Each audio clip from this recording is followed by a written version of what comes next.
Hey, good morning, everybody. It's Craig Bennett, aka Cash Cake here with DFSArmy, and I'm gonna do an NBA first look, but on the two gamer. Also do one for the main slate as well. But I feel like these slates get neglected a little bit, so I thought, why not come on here, do a video, talk about the two gamer for both DraftKings and FanDuel, talk a little game theory, maybe some ways that we can get different or over the field on some plays.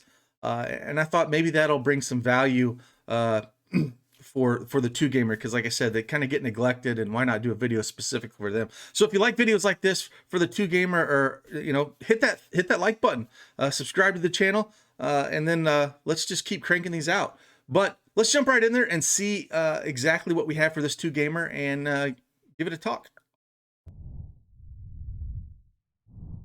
First, we'll go through injury news and over-unders. And so the first game is Portland at the Knicks. Portland favored by 1.5, 218 over-under.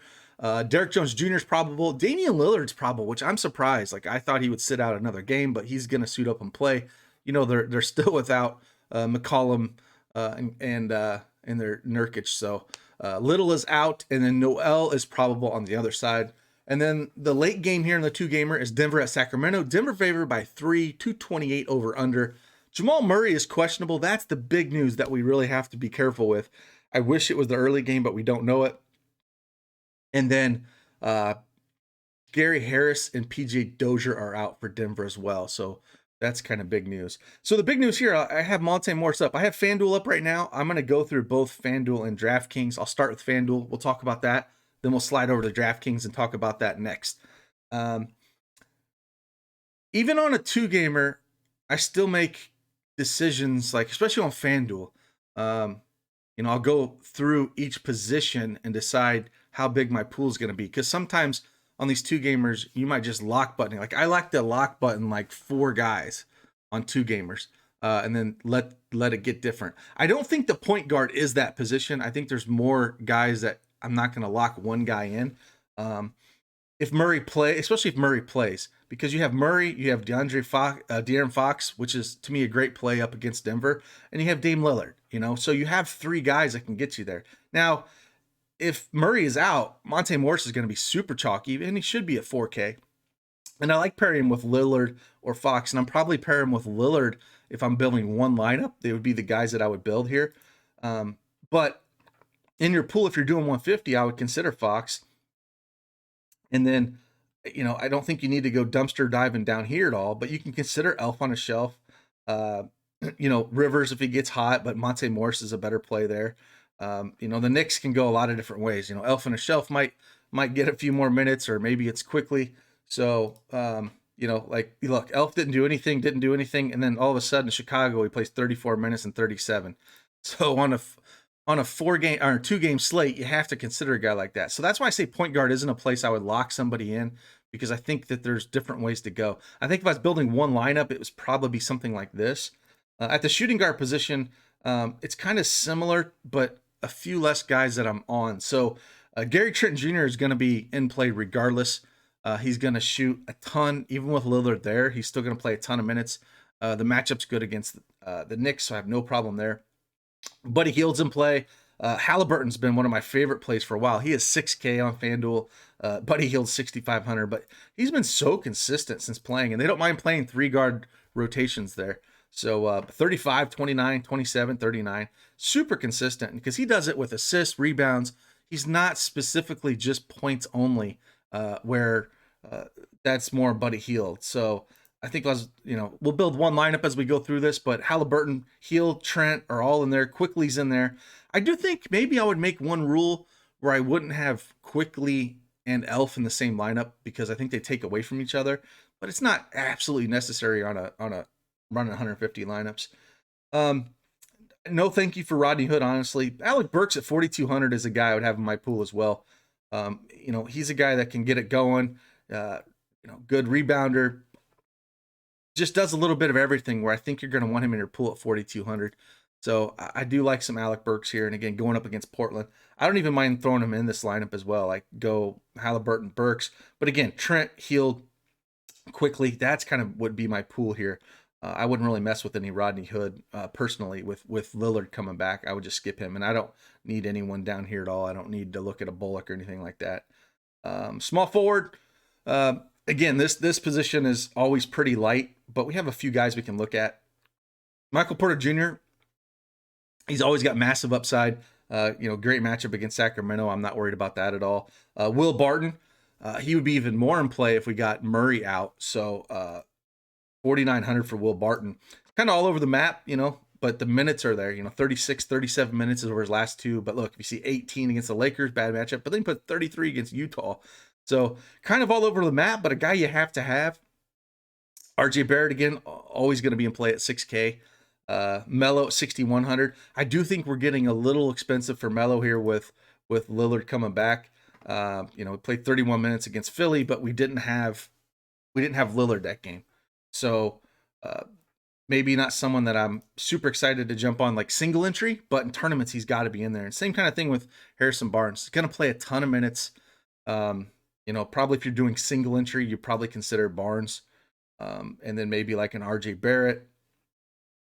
Again, I wouldn't come down here. I don't think you need to on this slate. I think with the value of like a Burks and a Morris, and then, maybe down in the power forward range, I think there's enough value that you don't have to really dumpster dive down in this area and hope that a Obi Toppin or a Kevin Knox.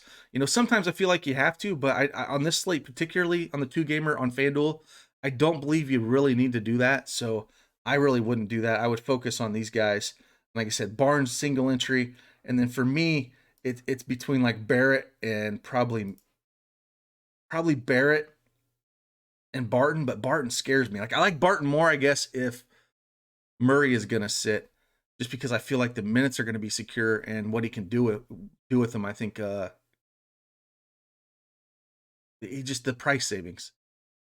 So we're going to leave this last small forward open because I'm not exactly sure. And if you notice so far, I haven't said a lock button yet because I don't feel like there is one in these positions because there's a lot of different ways you can go. So I haven't found one yet. Power forward, though, I think this for me is going to be one of those positions where I'm probably going to want to lock one of these guys in because the fantasy points difference is going to be so stinking high. Between Randall and the next guy, it's just going to be massive. So like if I'm going to hit a lock button on a guy yet on this 2-gamer on FanDuel, it's definitely going to be Randall. Going up against Portland, they're horrible. Randall will be a guy that I would lock in 150 lineups. He'd be a guy I'd put in single entry. You got to consider Randall here. He could score 45 fantasy points and the next guy could score 20. So there's such a gap there that I think you have to. And then you're looking at just a wasteland here. Not considering really any of these guys, I don't consider Giles. I don't think Gibson's going to get any run. I think it's basically Millsap, Green, Bagley, and Covington. And you're going to rotate those 4 guys in with Randall. JaMychal Green's interesting. They started him last game to give him some height, and he played 28 minutes. If they started him again, I would like him. I still think he's okay off the bench. But if he started, man, I don't know how you don't play him. I don't think that they're going to need to do it, though, with height and the way Sacramento's been running 3 guards a lot with Halliburton. I think that was a specific game plan against the Lakers to put some size up there with how big that they are. So I don't think that we need to go there. And but if they do start him, yeah, you can consider him. Paul Millsap, old man Millsap, he can show up some games and then some games just disappear. He's hard to tell as well. That's why you just have to lock Randall in this 2-gamer. Same thing with Rocco, man. Rocco is more of a 3-and-D guy. Been more consistent of late. And I think probably if you're building single entry, this is probably the way that you do go. But all these guys can get, 20, 25 points, ceiling's probably 30. Same thing with Bagley. Bagley, like they like to take Halliburton and put him in for Bagley. So it kind of hurts his upside if you notice. The minutes aren't really there because they're going to Halliburton. So that's one thing you have to consider. For me, it's probably Covington or JaMychal Green is where I would look. I guess the one thing I will say is you always got to consider Noel as well. If Mitchell gets into foul trouble, on FanDuel, I want the guy that's getting me blocks, and this guy can get me some blocks. And at 4K, he can put up some points in a hurry, and I don't mind pairing him with Randall because he plays the backup center minutes. So he should be a center, not a power forward. But as you can see, 3 blocks, 5 blocks, that adds up in a hurry, even in a short amount of time. So you have to consider him. I don't love any of these power forwards. So even in single entry, if you wanted to take a shot at Nerlens, and he's probable, I have no problem doing it. So let's slide him in this lineup. Again, I think there's different ways you can go, but this is what I'm talking about. You have all the salary in the world here, especially when you play a Morris, right?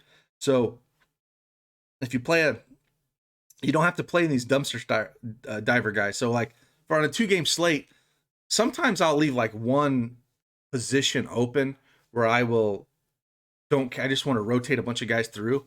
But I still think you need to make a player pool. Like, I don't want to just leave it open because I don't want Jabari Parker in there. I don't want Taj Gibson in there. I don't want these guys that are not going to see the court. So, just consider this when you're building lineups. Again, we'll leave Noel in this lineup as well, but I think you can go any of those other guys. And then center, there's really only 2 options to me on the slate with all the money that you have. If Murray is out, just hit the lock button on Jokic on a 2-gamer. I mean, the guy has the biggest ceiling out of anyone here. So for me, there's only 2 options. I'm not going to play any Holmes. I'm not going to play any Mitchell Robinson just because we have the money. Like, there's nobody that's like super expensive to pay up for. So, like, look at this. If we put in Jokic here, right, we still have 6,400 left. I mean, you can still come back here and play Melo. Like, you can play anybody you want. So when you have to kind of consider the salary and what you're going to do with it. Now, in 150, do I need to lock in 100% Jokic? Not necessarily, because if I don't want to play Morris, right, and I say I want to come in here and play Cantor, I don't care about the Knicks. Their defense is horrible. So that allows me to come back here and maybe run it to a De'Aaron Fox, and then it gives me this 4,600 range, which allows me to play like a Derek Jones. He's probable today. So that's another way of lineup construction you can go if you didn't want to go Morris. So when you look at it this way, I don't think you want to lock in Jokic in 150. I think you need a lot of Jokic, but I don't think you need to lock him in. I think Cantor is, at his price, is a good option against the Knicks. So I would only use those 2 centers in FanDuel. That would be a small pool for me, and maybe like a 70-30 split or 60-40, depending on how you run your lineups. Run those 150 and kind of figure it out, but those would be it. The only lock button for me on this slate, just by position scarcity and position fantasy points, is basically Julius Randle. There's options at each position that you can rotate 3 or 4 guys in. So I would cut your pool down to kind of the guys I was talking about. That's nice to keep that center pool down to very like 1 or 2.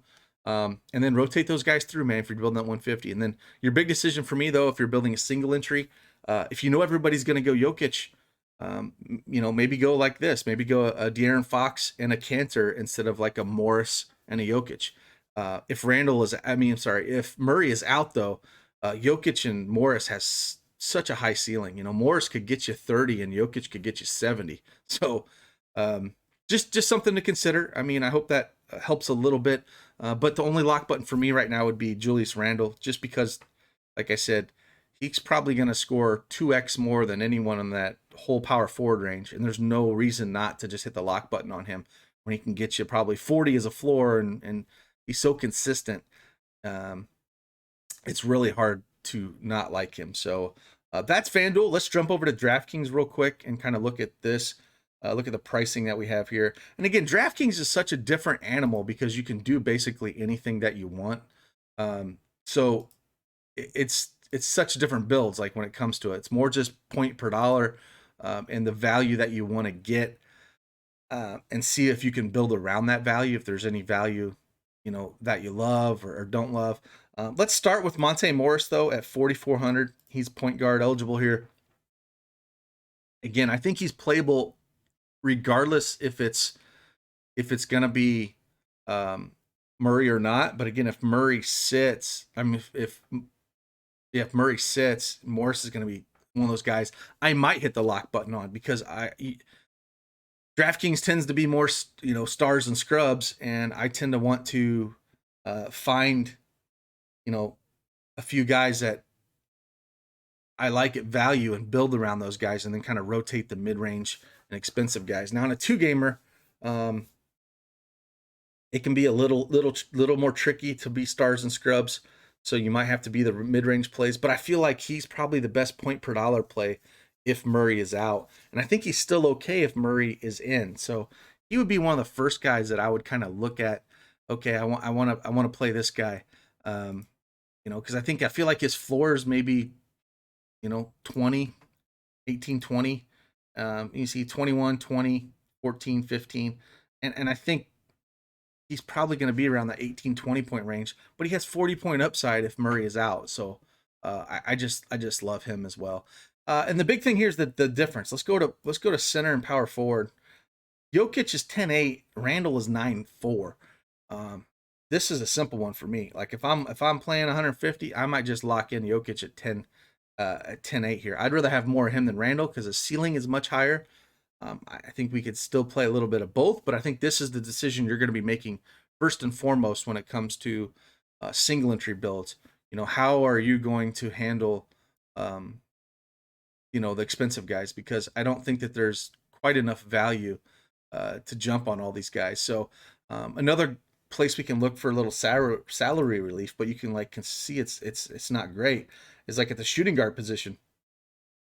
Will Barton's up to 5,400, Quickly's 5,500, Halliburton's 59, Trent Jr. 6,900, super expensive. I couldn't get on that price at all. Buddy Hield 7K, another range where I don't want to get up at that price at all.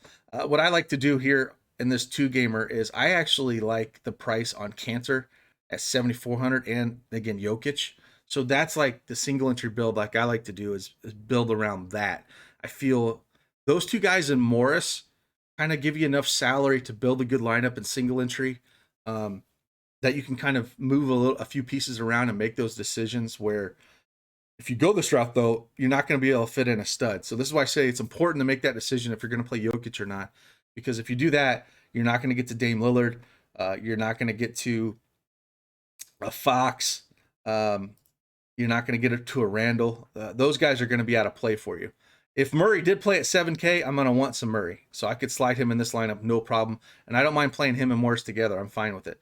But again, like I said, Jokic is going to be your decision on single entry. And I don't think I would 100% lock Jokic in because I think if I'm building 150, there might be some lineups where I want Lillard to pop in there instead of Jokic. So I don't like to lock in expensive guys. On DraftKings, if I'm going to hit the lock button on guys, even on a two gamer, generally it's going to be the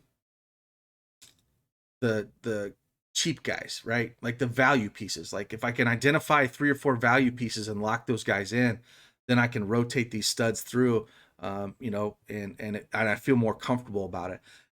To me on this two gamer though, there's no like extreme value that I'm like dying to play. So it's a two gamer where I feel like maybe 70% is going to be my max on a guy. Where like on FanDuel, I said Julius Randle is going to be a lock button for me. And I like to even do more than that. I think you can, but on this particular two gamer, which again, I get these questions a lot too. Again, if you're not a member of DFSArmy, head on over there, use promo code CashCake, save yourself 10%. Link is below. You can, I talk about this a lot and I get this question a lot. Each slate is not the same. There's no like blueprint cookie cutter. Well, what do you do on this two gamer? They're all different, depending on the pricing, depending on so many different scenarios. And we talk about this in our VIP chat all the time and try to coach people up where you can't go into a slate and be like, well, what do you do? This slate, like this two gamer is going to be so different than the next two gamer.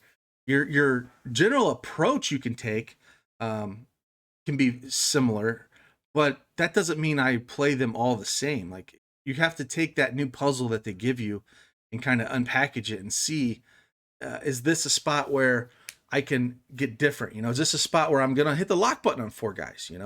Like last night with all the OKC value on that big slate, there was 3 or 4 guys you could hit the lock button on and feel very comfortable with. Some slates are like that, and some two gamers are like that. Some two gamers like this one, I feel like are kind of all over the map, and there's no like set in stone value I have to hit the lock button on, and there's different ways to go. So just take that in consideration. And when you're building these lineups, And again, I'll just kind of go through this a little bit, but Jokic would be my favorite. If I was going to have one stud that I was trying to get in my lineups, Jokic would be the guy. And again, I think it's even more so if Murray did sit here. A shooting guard position, I think you're going to look in this value range here. I think you're going to look like an Alec Burks. Um, if you want to dive down to a Rivers and hope he gets hot again in 150, but I feel like Burks and Barton, this range right here, I think you can play them together. One thing I like about Burks, you can play him at shooting guard, um, you know, and then like at small forward, I don't mind playing Barton at 5,400. Jones Jr. is interesting as well at 4,400 as well. We could consider him if we don't want to go to Barton. He should play some decent minutes, being probable here against New York. Like I said, Barton's a better play if Murray sits. If Murray plays, kind of takes some shots away from him, but Barton's probably safe for minutes. Just I don't know about the upside if Murray plays. We're gonna throw Barton in here. We're gonna build this lineup as if Murray's sitting. So throw Barton in here. See what else we got going on at the other guard position. Again, we're not going to be able to get up to Fox because if you put a guy like Fox in here, you can, but it's going to cripple your lineup. You got 4,200 guys in there. And on this two gamer, I don't feel like we have the value to do it. I feel like you kind of need to, like I said, if you're going to play Jokic, you're going to be playing and a Cantor like I have, which I feel like is safe for single entry. And if you're going to play cash, that's the way I would go. Play these two centers. Then you're going to be living in this 5K range. And like I told you about Halliburton, how consistent he's been. This is a great catch play. 36, 29, 29, 39. Hell, if you were going to have a decision to lock button a guy, it would be probably Halliburton for me. Just the consistency that he puts out each and every night going up against Denver. So if I was going to consider to lock a guy in on DraftKings, it might be Halliburton just at that price and how consistent he has been. I don't think, I'm not trying to get 6x on every stinking player on a two gamer. That's unrealistic. But at his price for what he can do with his upside of 40, I think he's a guy you have to consider here. And now we got around 5,650 left for our last two positions here. And so this is what I'm saying. If you throw Fox in, you're kind of struggling. If you throw Halliburton in, then you got some decisions here because you can play a Michael Porter Jr. You can play a Melo. You can play an RJ Barrett. You can go up to Barnes. There's different ways to go about it. Now, look, you can't afford a Randall. 9,400 is not going to leave you enough salary, and that's why it restricts you so much. So this is a decision you might want to make as well. And on two gamer, I think you should. Don't try to cover all your bases. Still take some stands. Maybe on FanDuel, I hit the lock button on Randall because I just need to with the way the lineups are. But on DraftKings, I'm like, hey, I'm going to have 100% fade on Randall because I'm going to have all the Jokic, and I want to build my lineups around Jokic, and I want to fit all these other puzzle pieces around him. And I feel that's going to be the optimal lineup because he's going to put up a 70 burger, and I need him. Where Randall might only put up 48, where fantastic on FanDuel, but on DraftKings, he might not be in the optimal lineup. So just those decisions. Not saying to fade him. I'm just saying that that is where your mindset has to be as you're building your lineups and your 150 that you're going to build or your 20 max, whatever it is in your tournaments. You have to take that into consideration. So just food for thought. So this forward position, again, I think you're going to live around this RJ Barrett, Melo, Porter Jr. I think Barrett's probably going to be your most popular at 6,500 going against Portland. 26, 27, 31, and 35. The shots are there. The minutes are there. I think I would slide him in here if I was playing single entry, and then it leaves you around 4,800 left. And basically what you're going to, in this particular lineup that I'm building, you're going to be left with like Jermichael Green, if he started a Millsap or Jones Jr. So between these three, you're probably looking at Jones Jr. or Green. I don't like Millsap, but on a two-gamer, you have to consider him. So those are the three that I would consider and thrown in this lineup. And this is why I'm saying, like, I don't think you're going to be able to fit more than one stud if you throw Jokic in here. Now, maybe this is where you want to go and say, no, I want to throw Randall. I have to have Randall in here. Then it leaves you 5,400 left, and then you can get up to a Porter Jr. or a Melo. But you got to hope Jokic doesn't put on just a massive game here. And so it worries me so much. I would probably run a Jokic and then live here, and hopefully Green or one of those guys can get me a 20 piece in a lineup construction like that. So Again, I hope this helps a little bit. If it does, hit that like button, subscribe to the channel. If you want more 2-game breakdowns like this, there's a different way you want me to do it. I just thought I'd come in here and give you my 2 cents when it comes to, I think, how you should attack this. The big news, again, is all Murray in that second game, which makes it difficult because if you build your lineups, consider him either in or out first. And because if he's out, I would hit the lock button on Monte Morris on DraftKings 100%. Just at that price, he's the best value on the slate. So again, hope this helps. I hope you guys crush, and I will have a bunch more videos out today, and I will do that first look for the main slate today, which is a pretty massive slate for a Saturday. But good luck on the early slate, and I will see you on the flip side. Deuces.